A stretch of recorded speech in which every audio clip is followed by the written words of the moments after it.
All right, let's dive into Fire and Ice. This story, it really grabbed me. It mixes fantasy with like really human stuff, you know? Yeah. We've got Colette with fire powers, Sure. and then there's Go Brown. He controls ice. Their connection, whoa, intense. It is. But there's so much more to it than just like superhero romance. Right. Fire and Ice makes you think about some pretty heavy stuff. Love, power, what it all means. What really strikes me is how their powers, they're like metaphors for who they are inside, you know? Oh, totally. Like their first meeting, remember? Yeah. Colette accidentally sets that school notice on fire. So impulsive. Yeah. And Gobran, calm as anything, puts it out with ice. Right away. It's like right there, you see their personalities Right. and how the relationship's going to go. You're right. It's all there from the beginning. And it goes beyond that, like into how they connect. Exactly. That scene with their first, what are they called? Supernatural drinks. It's cute, but it's more than that. Yeah. It's like their powers become this secret language, right? A way they talk to each other, express how they feel. Exactly. It's symbolic almost, like when Gobran makes that icy heart for Colette. So romantic, beautiful. Yeah. But there's also that hint of like fragility. Oh, I see it. Like their love's delicate, could break easily. And what about how their powers mix when they're, intimate? The scene where Colette's fire almost burns Gobrin's blanket, and Gobrin just instinctively cools it down. Yeah. So intense, passionate. Uh-huh. But it also kind of foreshadows how things can go wrong. Absolutely. Even when they mean well, their powers can hurt. It's like a warning sign, right? Yeah. Which brings us to what this story's really about, how love changes what they do, the choices they make. It's not just flashy powers. It's about how love, with all its messiness, shapes them. And the consequences that come with that. Makes me think about Gobrin getting so protective of Colette. Uh-huh. Like he wants to keep him in a bubble, safe from the world. What did you think about that? Was it love or was it more about control? It's hard to say, honestly. I think it's both. Gobrin wants Colette safe, but he's so afraid Yeah. that fear almost chokes their relationship. And ironically, that fear is what leads to Colette getting kidnapped. That's true. It's tragic. Yeah. Because it proves Gobrin's fears right, but it also shows how dangerous it is to try and control someone you love. Ugh, it's heartbreaking. Especially when you think about Gobrin accidentally hurting Colette later with his ice powers. Oh. It's a turning point. You can feel it. Gobrin used to love ice, saw it as beautiful, artistic. Uh-huh. But after that, he starts seeing it as a weapon. Exactly, a dangerous one. And it brings up those big questions, right? About the price of power. It does. Gobrin goes from making these intricate ice houses to freezing a whole prison. Wow. It's like visually, you see how love and fear Mm-hmm. and that responsibility he feels can twist even beautiful things. It's powerful imagery. And it's not just Gobrin either. Colette's fire, it's passion, freedom, but it also destroys. Well- Remember when he's training and he just unleashes this huge wave of fire? I do. It's like the power itself takes over. Makes you wonder, are they really in control? Or is it controlling them? That idea that love is stronger than anything, the one Lana says, Yeah. It gets kind of complicated, doesn't it? It does, yeah. This story doesn't give you easy answers. No, it doesn't. It makes you really think about love and power. Yeah. Especially when that power can do so much damage. It's messy, and the story embraces that. But then, just as we're trying to figure all that out, a new character shows up, Aver, Oh, yeah. and things get really interesting. They do, yeah. Aver, he really shakes things up. You know, between Gobrin and Colette, things were already kind of fragile. And then Aver comes in with his water powers. Smooth, controlled, almost like Gobrin with his ice. I see.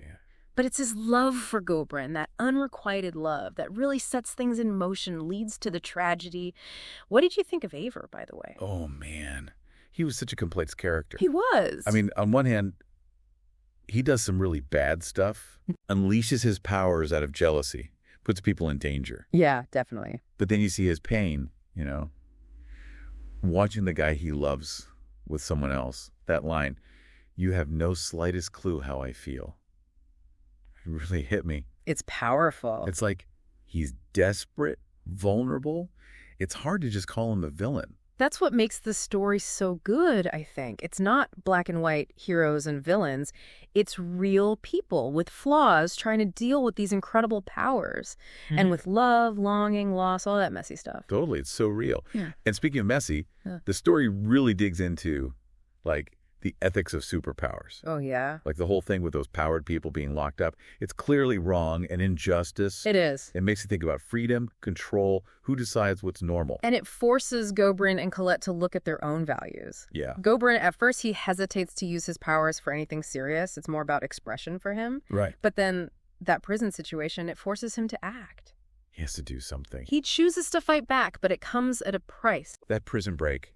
Wow. Intense, right. Gobrin just unleashes this wave of ice, freezing everything. It's raw power, but it's also, like, terrifying. Healing, literally.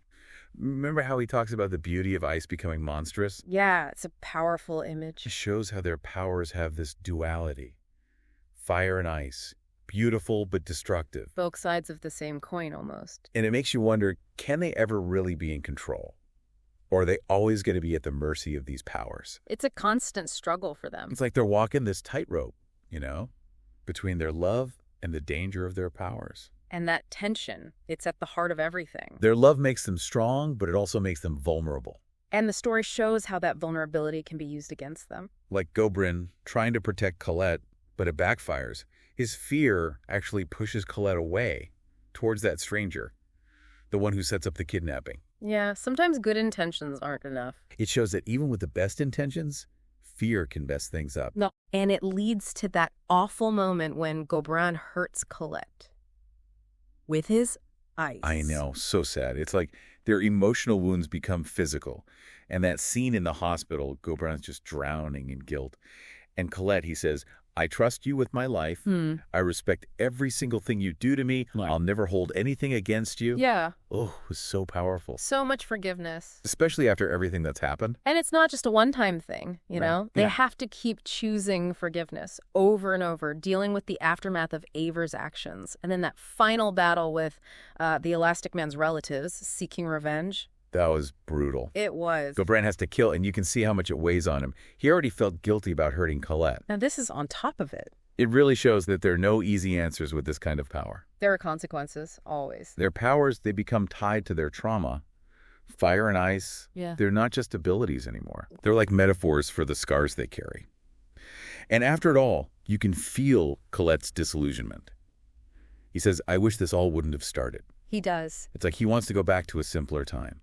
Before everything got so complicated. Before their powers brought so much pain. But can they ever really go back? It's the question that hangs over the whole story. And the ending, with that message about finding balance, it doesn't give us any easy answers. That ending, I don't know, it left me thinking. Colette wanting to go back, erase all the pain, all the complications from their powers. I get it. But like you said, it's not that easy, is it? No, not really. It's like, what's that saying? The genie's out of the bottle. They can't just forget everything they've learned or pretend it never happened. Right. And that's where I think that whole balance thing comes in. It's not about erasing the past. Okay. It's more about how do you move forward? How do you live with these powers without letting them take over? That makes sense, but how do you even find balance with something as strong, as unpredictable as fire and ice? Yeah, that's the tough part. I don't think the story gives us a clear answer. No, it doesn't. And I think that's on purpose, you know? What do you mean? Like the author's making us think about what balance means in our own lives. Okay. We all have our own fire and ice, right? Yeah, I guess so. Our passions, the things that weigh us down. Finding that balance, it's something we work on our whole lives. Yeah. It's about accepting that things are complicated. Sometimes there is no balance. Yeah. And figuring out how to deal with that with grace.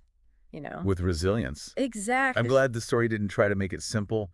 It would have felt fake, Totally. like a cop-out, not true to the characters or what the story's about. Yeah, it wouldn't have felt real. It wouldn't have resonated with us as readers. Exactly. Life's not about easy answers. We're always making choices, dealing with the consequences, trying to find our way through it all. Yeah. And Fire and Ice captures that so well. One thing I noticed was how the story uses those other characters, the secondary ones, to show us different sides of things. Oh, yeah, like who? Like Lana, for example. She's more than just a sidekick. Right. She's strong, independent, loyal. She's got her own thing going on. She represents a different kind of strength. One that's about compassion, being practical. She brings a different energy to the story. Compared to Gobrin and Colette's intensity, Right. She shows us that love doesn't have to consume you. That it's okay to have boundaries, to be yourself. And even Craig, He's mostly comic relief. Yeah, he's funny. But he has these moments where he's surprisingly insightful. I know what you mean. He's grounded, finds humor in the chaos. It's a good perspective to have. He reminds us that even in this world of fire and ice, we need those normal things, those connections to what's ordinary, to keep us sane. Definitely. And speaking of connections, this story's all about relationships, right? Gobrin and Colette, obviously, their bond is at the center. But it gets tested so much by outside forces, by their own struggles. It does. Their love gives them strength, but it also makes them vulnerable. And the story shows how people can take advantage of that. Like, think about Gobrin trying to protect Colette. But it pushes Colette away, which leads to the kidnapping. Yeah. Or Eivor, his love for Gobrin, it ends in tragedy. It's a reminder that relationships are fragile. They are. They need care, attention all the time. To stay strong. And it also shows how important forgiveness is. Oh, yeah. For ourselves and for the people we love.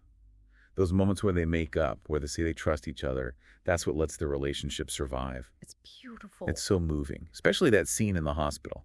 After Gobrin accidentally hurts Colette. So raw, so real. It shows how deep their love is, how committed they are. Even when things are really messed up. It reminds us that even when we hurt people we love. Even when we make mistakes. There's always a chance to heal, to forgive. And to be forgiven. That's a powerful message. It is. And I think it speaks to the bigger themes of the story. Fire and ice, it's not just fantasy. It pours in that. It's about what it means to be human. Our capacity for love, for destruction. It challenges us to look at our own fire and ice, Mm. to find that balance in a world that's always changing, and to choose forgiveness even when it's tough. To keep trying. It leaves us with these questions that stick with you.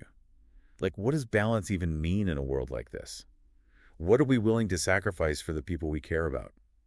How do we keep going when we've lost so much? Big questions, no easy answers. But Fire and Ice gives us a way to start thinking about them, to explore love, power, all the choices we make. It's a starting point. It reminds us that we're all just trying to figure things out, Doing the best we can. finding our way through the chaos and the beauty of it all. And hopefully, like Gobrin and Colette, we find some comfort, some strength in our connections with other people, in forgiveness, in love. That's what helps us get through the tough times. This deep dive into Fire and Ice, wow, it's been a journey. Thanks for being here with me, talking about this story. It really makes you think, about what it means to be human in a world that can be magical and scary at the same time. So as we wrap things up, I'm curious, what stood out to you the most about Fire and Ice? What are you still thinking about? Let's keep the conversation going in the comments. Sometimes the best insights come from sharing, from hearing different perspectives. Thanks for listening.